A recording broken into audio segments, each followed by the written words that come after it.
যেই বেটা এদেশে গায়ে হলুদ চালু করেছে ওর কথা বলছে। 1450 বছর আগে আল্লাহ নবী বলছে ওই বেটার কথা, যেই বেটা বলতেছে যে বিয়ের মধ্যে গান বাজনা বাজা দেবে, মলেকা বানুর বিয়া গো কি জানেন পরে বিয়ের বাজনা বাজে।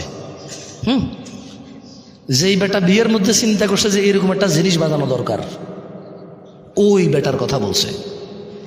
যেই বেটা বলছে বিয়ের মধ্যে ছেলে পক্ষ মেয়ের বাড়িতে আসবে কুলা ধান হলিদ মরিচ নিয়া, যে বেড়ির বিয়ে করবো ওই বেড়ি সহ ওই বেড়ির বোন যত আছে স্বাস্থ্য মামাতো আড়াতো পাড়াতো চাচাতো খালাতো ফুফাতো সব বেড়িরে ওই যে বেটা বিয়ে করবো ওই বেটার বন্ধু বান্ধব মিলা হলুদ মেখে দিবে।